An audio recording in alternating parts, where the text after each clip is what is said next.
Ask yourself, what's my dream? What are you willing to do that you've never done before? We live our lives and we feel as if we're promised something. We really don't have any control. Hey man, life don't owe you a thing. What makes life worth living? What do we want out of life? We want a chance to do something. We want a chance to learn and grow and lead a psychologically rich life. You want to go somewhere you've never gone? You got to do something you've never done. Insanity is doing the same thing over and over and over and over again and expecting a different result. Regret hurts. Regret also instructs. And you can't have one without the other. I think the beautiful thing about adversity and opposition, when you live with it, it teaches you. So if you avoid the pain, you don't get any of the learning. Make fear your fuel.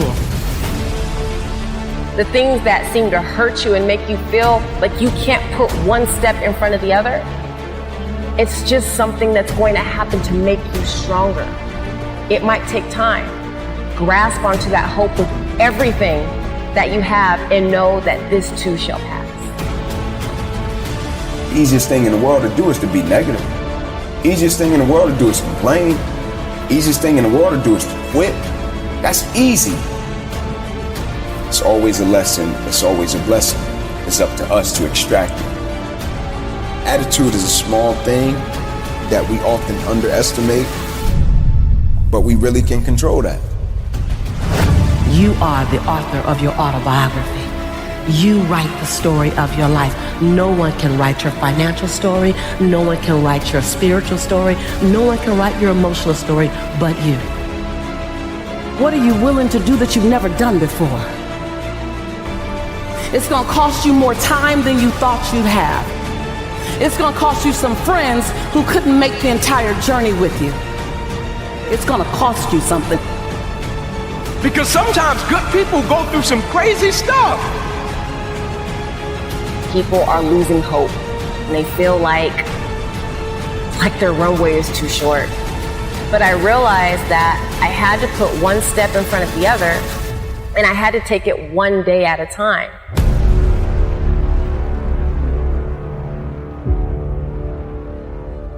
You will have to become someone you've never been before. You want to go somewhere you've never gone? You got to do something you've never done. You got to say something you've never said. You got to go to a place in you that you've never even been. You get to redesign. You are your Michelangelo. You are your greatest sculpture. And you get to recarve and you get to up-level as much as you need. You're not sentenced to this life this way. You chose it. You get to choose as much as you want. You get to design it any way you choose. You're not sentenced to your future. You have an opportunity to your future. What do you want and how do you want it? And if it doesn't make you a little afraid, then you ain't playing big enough. Your knees are supposed to knock a little bit. Your teeth are supposed to chatter a little bit. There's supposed to be at least 2 butterflies in your stomach. At least. Because if not, you're playing inside your comfort zone. And we mistake the fact that we're supposed to be comfortable 24/7. Well, let me tell you something. Comfortable is equivalent to complacent. I'll choose inconvenience every day, any day, to make a difference on the planet. I don't mind being mildly to moderately to significantly inconvenienced to leave my fingerprint on this planet. So I just came to talk to the game changers and to the change agents who are willing to confront any part of you that's not speaking to your madly, wildly amazing future.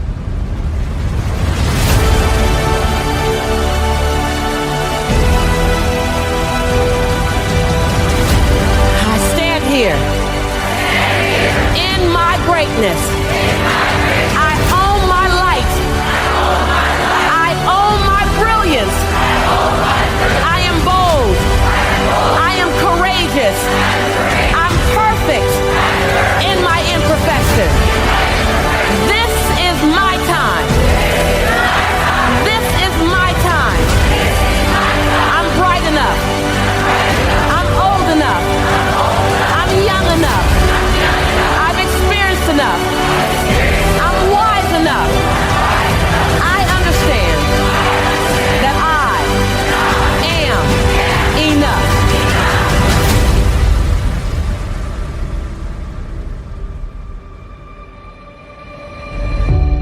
Breathe. Own it. Own it.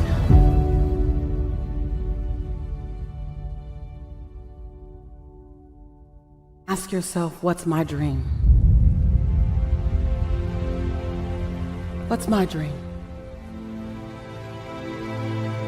I came to challenge you to play in the biggest field you've ever played in. I came for you to challenge the fear that might be inside of you and to redesign and reprogram it. You look at it long enough, you be with it intimately enough, and it has to dissipate. You are the designer of your destiny. You are the author of your autobiography. You write the story of your life. No one can write your financial story. No one can write your spiritual story. No one can write your emotional story but you. The pen has always been in your hand. The pen has always been in your hand. I say write a story that's going to be damn good to read. And ask yourself, what's my dream? What are you willing to do that you've never done before? What are you willing to say that you've never said before? Are you willing? Are you willing to do that thing you've never done before? Are you willing to stand at the edge of your own greatness? Are you willing to look at your fears? Are you willing to recognize that you can be afraid? Are you willing to look at the fact that there is always healing to come? There's always growth to come. There's no arrival. Are you willing? And then in the space of that, are you still willing to lean to the edge?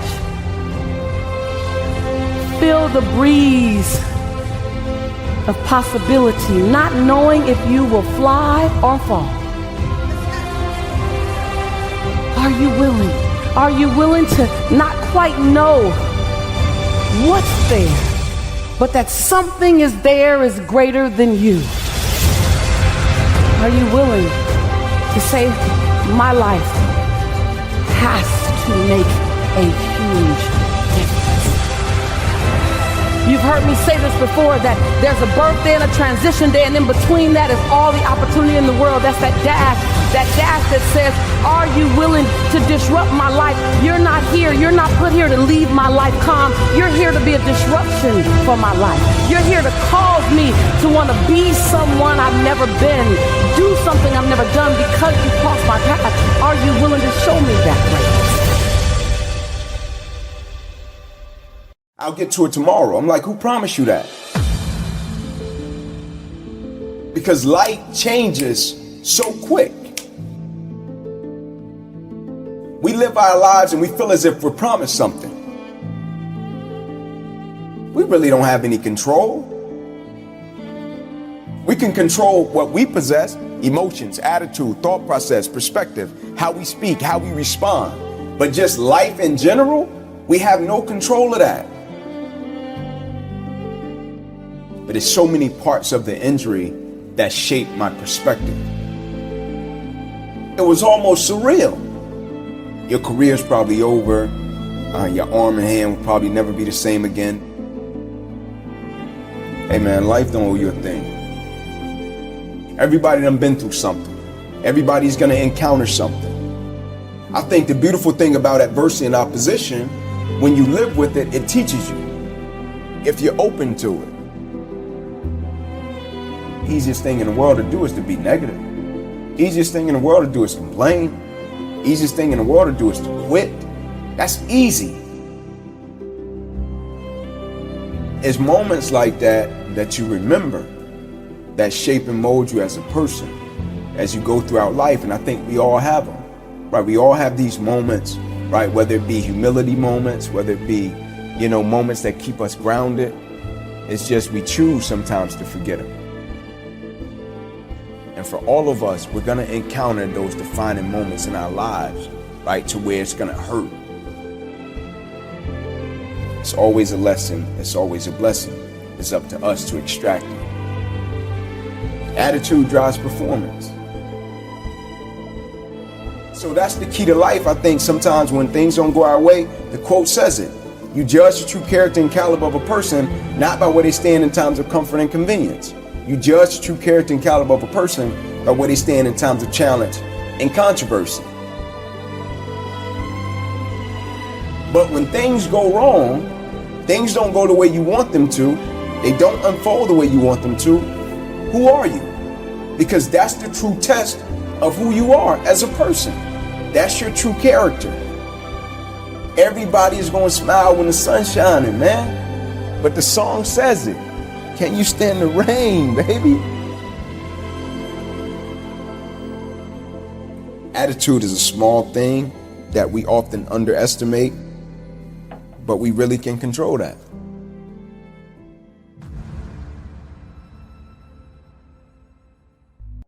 Any long-term plan immediately hits the ugly truth of reality and then becomes a joke. I think very carefully about what's next. Any regrets you'd care to share? Anything that feels like, that stands out? Yeah, all kinds of regrets. I have regrets earlier in my life about not being a kind enough person, not bullying people, but actually being in situations where there was someone on the periphery or someone being left out and noticing that and not doing anything. That really bugs me. Like many people, there were a lot of people who talked about regretted not going to funerals.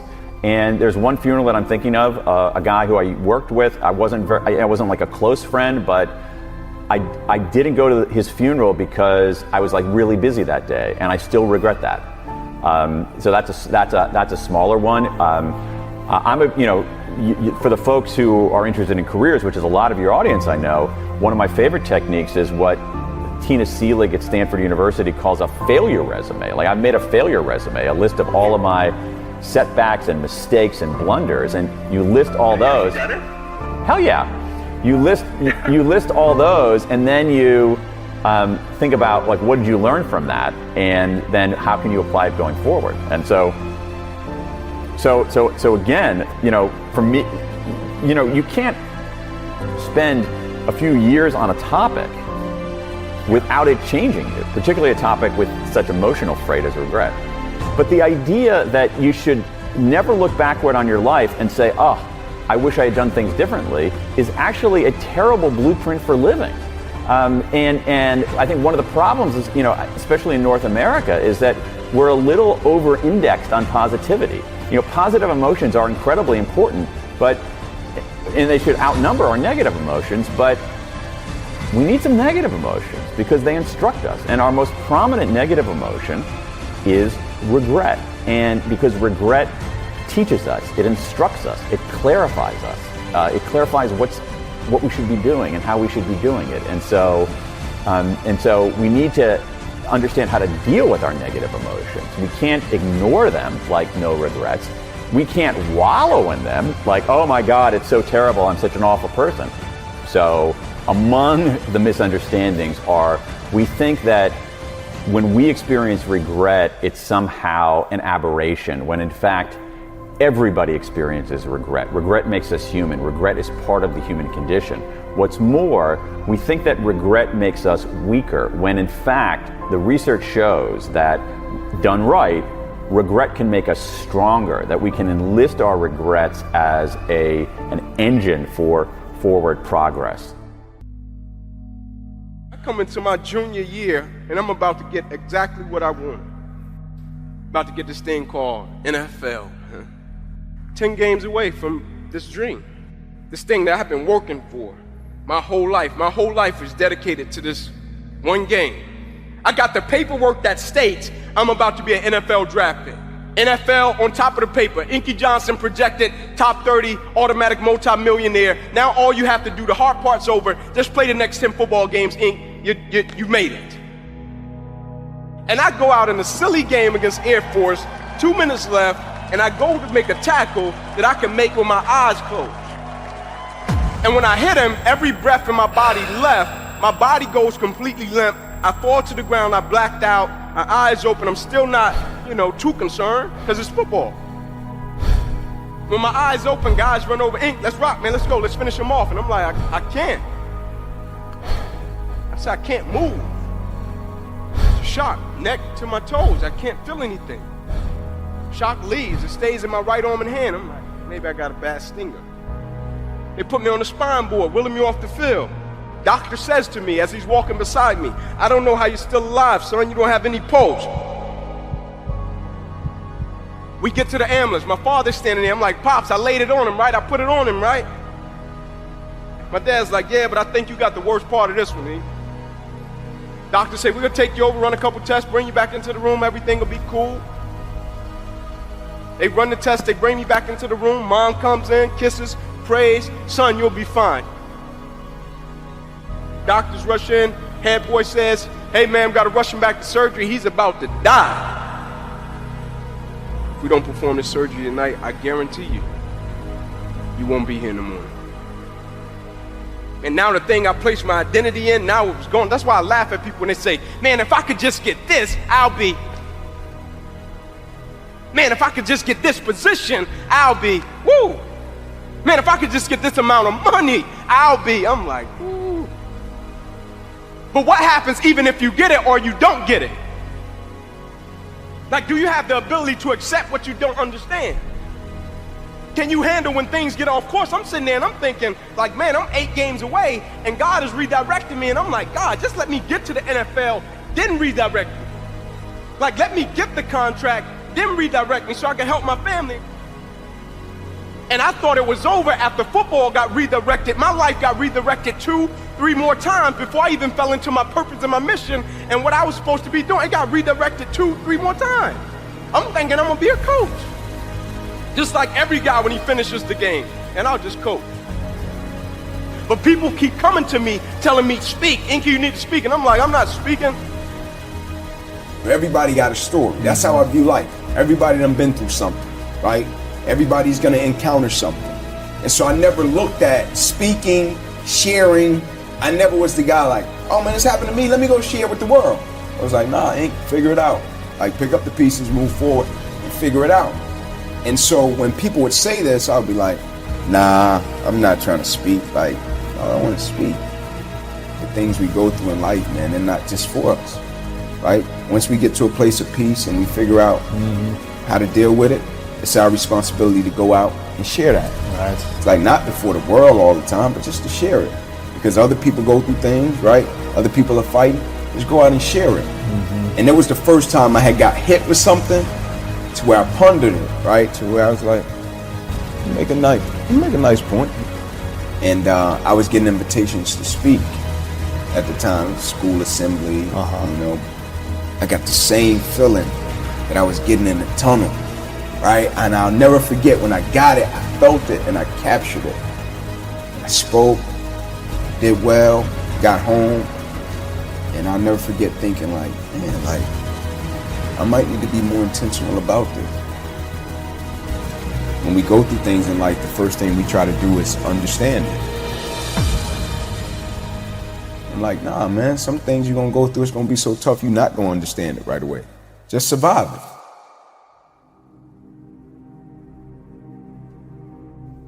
And I always tell a story about when my faith was fortified and my life went to another level was the only thing I had at that moment was a prayer and a book. I got up and I looked at my wife. I said, I'm gonna take this book to Oprah. And so I got my book, I got my suit, it's hot. Every door that opened, I ran in it. I'm, hey man, Inky Johnson, drove from Atlanta. They're like, get out of here. I'm like, man, Oprah people rude, man. I thought you was nice, you give away cars, like you rude. So after getting kicked out like 4 doors, I go to the back of the building. I sit down, I put my back on the building, look up to the sky, and I'm like, God, man, thought it was you. I'm like, man, my wife gonna chew me out, man. I get up, I look down the sidewalk, and at this moment, there was nobody but Oprah and a security guard. Talking about nobody else. She's walking toward me, I'm walking toward her. I get a couple of feet away, I stop. She grabbed my suit, said, hey, that's a nice suit. I said, thank you. I said, I drove from Atlanta, I wanted to get you my book. She said, oh, cool, great. I said, would you mind taking a picture? We take a picture, and I'm going to walk off. She said, I gotta get in and do my show. I said, all right, thank you. And I'm going to walk off, and her security says to me, said, hey, young man, come here. I stopped, I went back to him. I said, I just want to tell you something. He said, what just happened never happens. He said, now, I don't know what's going to come out of it. I don't know, book club, show. I don't know about any of that. He said, but I just want to make sure I tell you what just happened never happens. Like, God, are we really moving to the point where I can get up in Atlanta, Georgia, look at my wife, don't know nobody in Chicago, don't know nobody on Oprah's staff, and look at my wife and say, I'm going to meet Oprah. I got a certain level of faith that I'm going to meet Oprah. Like, at a certain point, like, what is it really about? Like, and I know the initial reaction when we go through things is to say, man, why did this have to happen to me? And it's an honest reaction. Because sometimes good people go through some crazy stuff. At a certain point, you're going to hit something that's going to test that level of faith. And my definition of commitment was always staying true to what I said I would do long after the mood that I've set it in has left.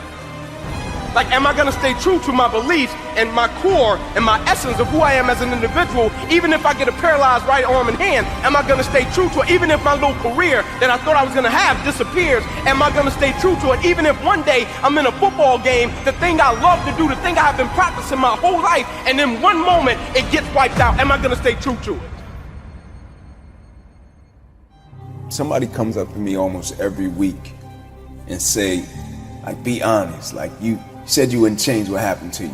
Why? I got a paralyzed right arm and hand, but who I am as a man, that never got paralyzed. Can I condition my mindset and my perspective that when uncertainty happens, opposition happens, adversity happens, I can put my mind, my perspective in a space and place to extract some good? Stop trying to understand it and focus on surviving it.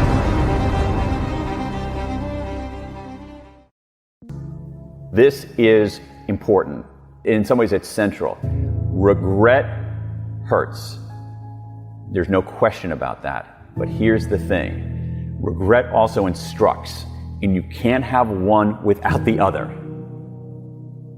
So if you avoid the pain, you don't get any of the learning. So what you have to do is be able to process that pain. And I think there's a way for us to do that, to take our regrets, use them as signals. We haven't been taught to do that. That's the problem. We have this weird approach, we have this weird view of negative emotions. Like, some of us think, oh, positive all the time, That leads to delusion. Some of us get so absorbed in our negative emotions that they, in some ways, exonerate us from making progress. That's a bad idea too. What we need to do is we need to process our negative emotions in a systematic way, and I think there's a good way to do that. What we need to do is we need to think about our regrets, and when we think about our regrets, the evidence is pretty clear that they can help us make better decisions, solve problems faster, be better strategists, find greater meaning in our life.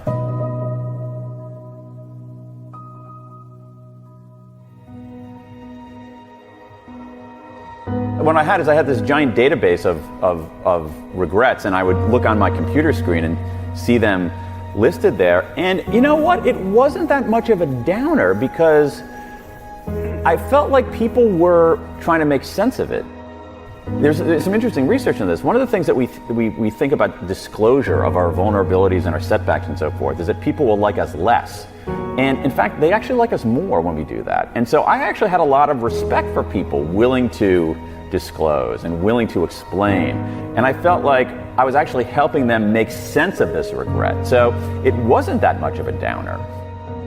Over and over and over again around the world, the same 4 regrets kept coming up. And I found that fascinating because there wasn't much national difference. What's more, as I said earlier, these 4 regrets are revealing, because by revealing our regrets, we are revealing what we value the most. And so to me, these 4 core regrets operate as a photographic negative of the good life. That is, if we understand what people regret the most, we actually understand what they value the most. So in a weird way, these 16,000 regrets are not a downer as much as they are a pointer to what makes life worth living. Many of these decisions are less monumental than there's a kind of a focusing illusion that when we're making a decision, we think that that's the most important decision there is.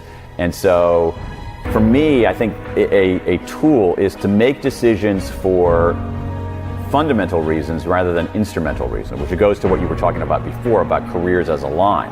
That if we make decisions, if I decide I'm going to major in this because it's going to lead to that, which is going to lead to that, which is going to lead to that, I think that's a bad idea, because I think it's a bad bet because you have no idea where it's going to lead.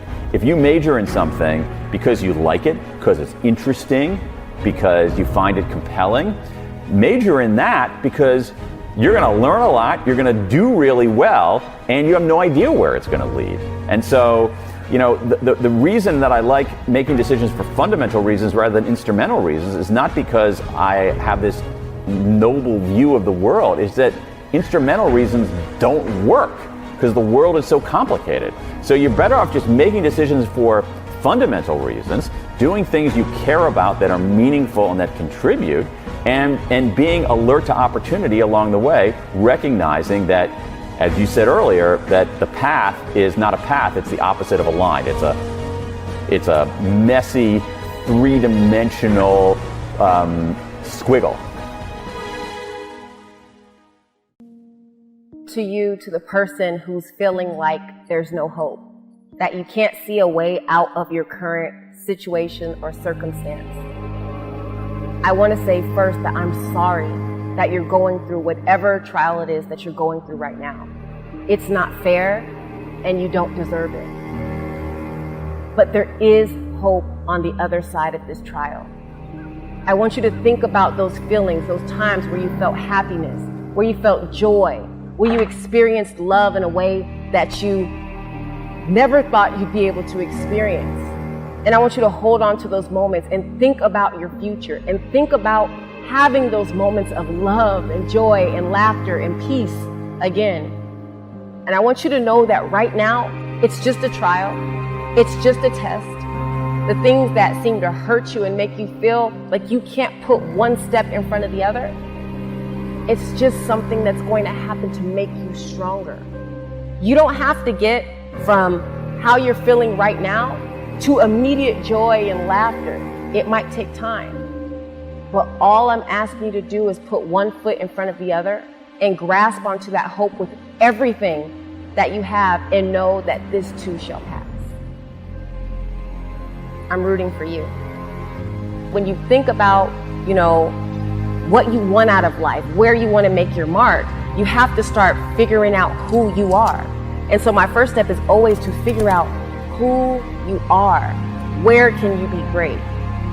And when you do that, you have to put the blinders on. Don't look at anyone else because nobody else can tell you how to be you. So I dealt with homelessness and poverty growing up, domestic violence, growing up in a home with a lot of drug abuse and alcoholism. But I had that vision of going to the Olympics, and I had that skill of jumping. I put those two things together, and it was really the thing that pulled me through those difficult times. And I think that when people have those difficult times, you have to have something that brings hope and joy and has the power to propel you through difficult situations, because each and every one of us has them, but we have to be able to see outside of it. And when we lose hope, that's when we feel like giving up. People are losing hope and they can't see beyond their current circumstances, and they feel like their runway is too short. But I want to bring the fact that there is hope. There was a time period in my life where I decided that I didn't want to live anymore. And just to see all the amazing and beautiful things that were waiting for me in life on the other side of that moment. I want people that are living in their 20-year-old devastation to know that there's life on the other side of it and to hold on to hope.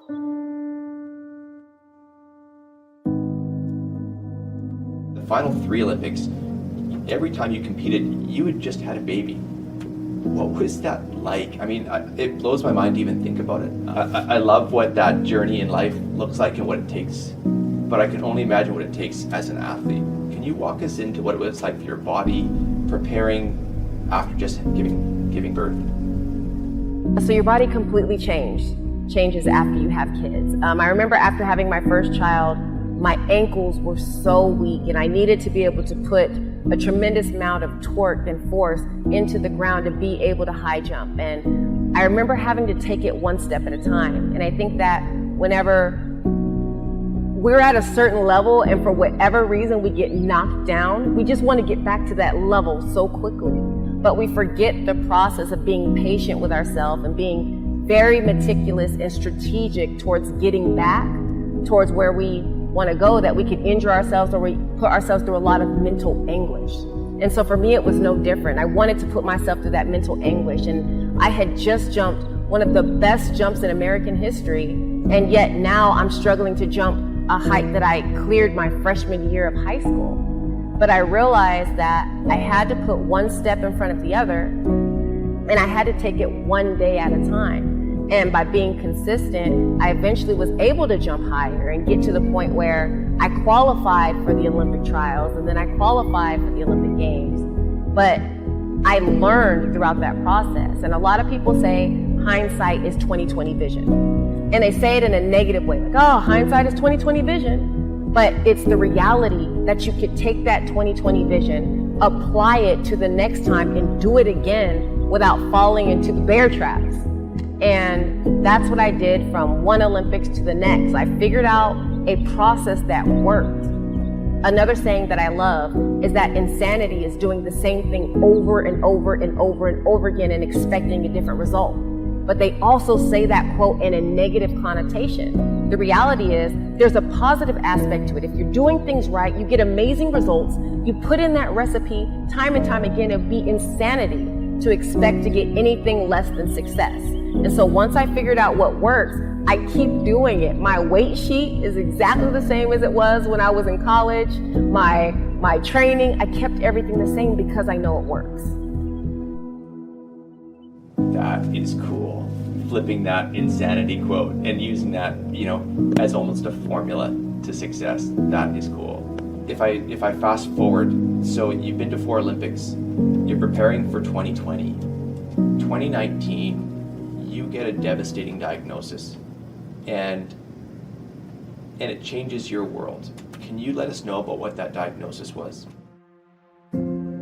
Yes, so in 2018, I found an itsy bitsy tiny rice-sized lump from doing a self-breast exam. And the reason why I even decided to do self-breast exams, I was only 34 at the time, was because another athlete shared her story and her journey with breast cancer. So I really wanted to be proactive. Unfortunately, when I went to the doctor, I was dismissed and I was told not to come back for 6 years and that what I was experiencing was a swollen lymph node. Well, the doctor was completely wrong. It turned out to be breast cancer, a very aggressive, fast-growing form of breast cancer that predominantly impacts African American women.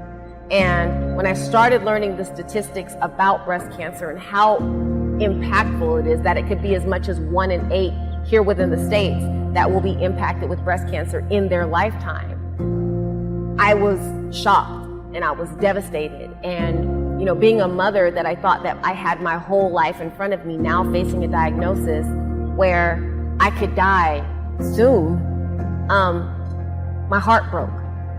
But I realized that tenacity that was built over years of watching the Olympics, enduring poverty, enduring domestic violence, figuring out ways to come back from pregnancy to be at the top of the world, to break American records, I could take that same mindset and mental state and apply it to this breast cancer journey. And I started making a list of all of the things that I did to become successful as an athlete. But before that, I said no. I decided that I was going to be defiant and that I wanted to live and that my life was worth fighting for. And so, I did the same things. When you're an athlete, you look for a great coach, you look for a great nutritional plan, you look for, a great training program. I did the same thing. I looked for an amazing oncologist, amazing surgeon. I looked for an amazing medical team so that I could make sure that I could be here and watch my kids grow up. Shante, my mom went through breast cancer, and I remember the fear of that as a child. I remember the strength in her, the resilience, the tenacity. And I remember the family conversation, because it does start to look at you zoom out and you recognize there's a lot of life ahead of us, and how do we rally as a family? At the same time you were having that family conversation, though, you were still training. You were training through chemo for an Olympics. You weren't just talking about, how do we rally as a family? You were still rallying as an athlete. How did you juggle both those pieces? And did it help work through it, or was it actually, too much to take on? When I first was diagnosed, I didn't know if I was going to train for a 5th Olympic Games. It was something that, I put myself in a great position just in case I wanted to, but it wasn't something that I had yet committed to. When I found out those statistics and how prevalent breast cancer was in the lives of so many women and children and fathers, mothers, sisters all around the world, I felt like I had to do something. I didn't have a lot that I perceived as resources to be able to make it impactful change, but I did know I knew how to train. I knew how to compete. I knew how to make Olympic Games. And I figured if that's my lot, if that's what I had in my hands to be able to contribute to the world, I realized that the Olympic Games is a huge media conglomerate. People are interested in the stories and the storylines, and that I could take that story and raise awareness about breast cancer and help change my platform into a platform that disseminates information, supports people, and most importantly, provides hope to the hopeless. And I felt like it was my responsibility. So training for my 5th Olympics was solidified by the fact that I was diagnosed with breast cancer. And, once I found out that my treatment would be chemotherapy and it would be a double mastectomy, I didn't care. That wasn't going to stop me because I was fueled by love and compassion for other people in a world where we're told to take selfies and care so much about ourselves. I felt strength from taking on the burdens of other people and acting out of compassion and love for them. It felt like a labor of love, and it was my honor to do it, and I would continue to do it, and I would do it 1,000 times over if I could.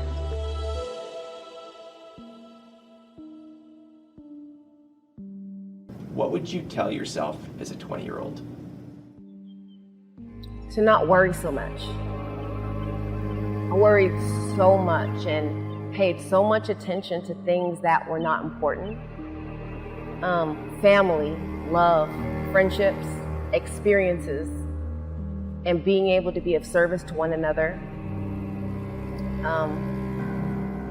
I would continue to tell myself to have faith, never, not for 1 second to give up faith, because everything works out exactly the way that it's supposed to. I think that those are the bits of information that would have kept me from a lot of days of crying and fighting with myself and being upset, because in the end, it always worked out. You know what? It's funny. It was an older lady who told me not to make mountains out of molehills. And I think sometimes we have this situation right in front of us, and it seems so big, and we feel it's just a huge stumbling block of us being who we want to be or being a contributor to society as a whole. And I think that if we stop making small, minute issues into monumentous mountains in our life, we will live a more fulfilled, more happy life. Excuses are the patches that we sew on the garment of failure. You talked a lot about kind of hidden strengths, things that people can't see: work ethic, discipline. Where do you think that switch went for you to say, I'm not gonna perpetuate the cycle, I'm gonna break the cycle? What was that skill within you to see that, recognize it, and actually be able to do it?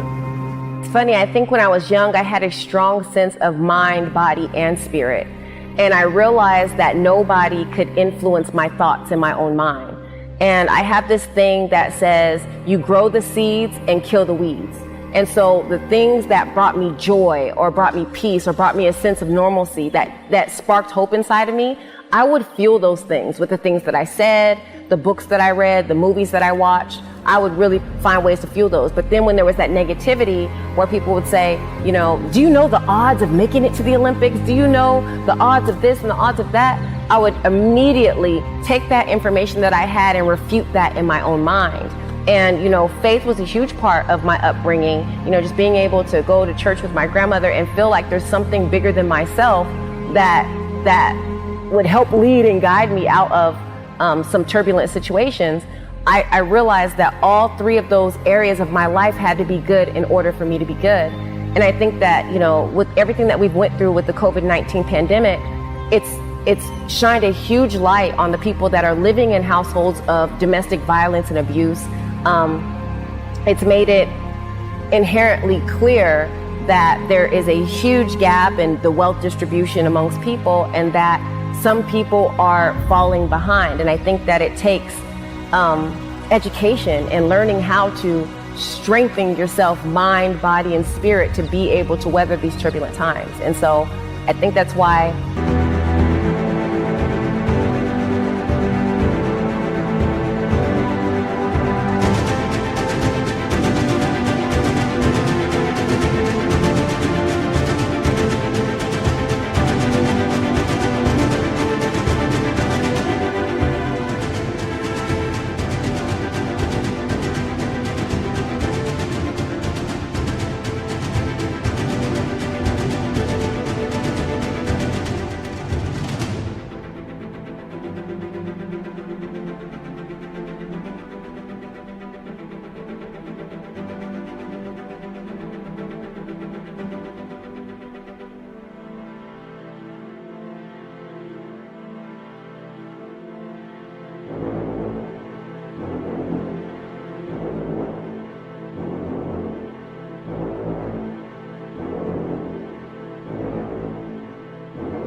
I feel like it's important for me to share my story, because some people don't automatically have that hope or have that know-how.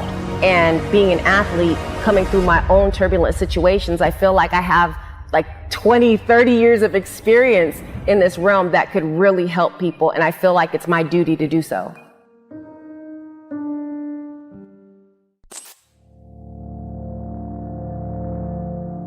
It's time to stay focused.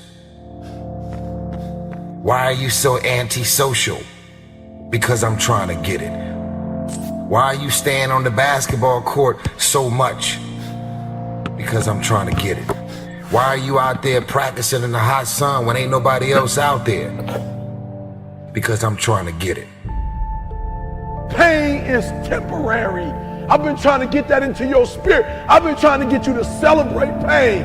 That pain is your friend. That pain is going to take you to the next level.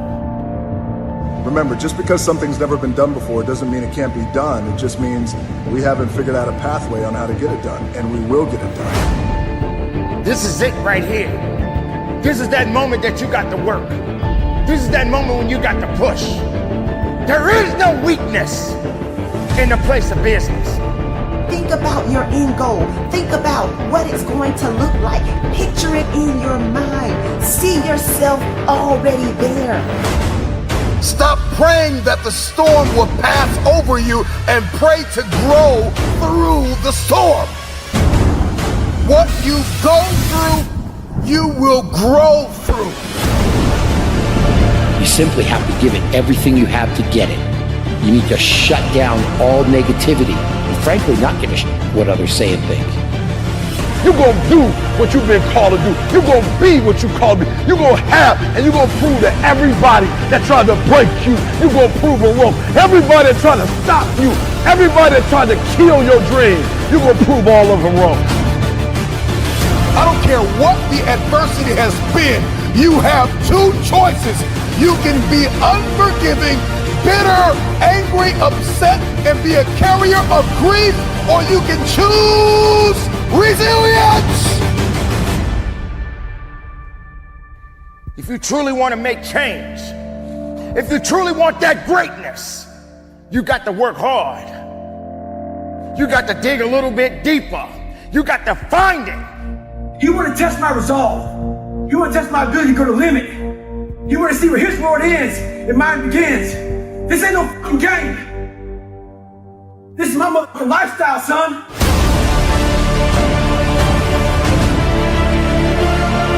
Shut up!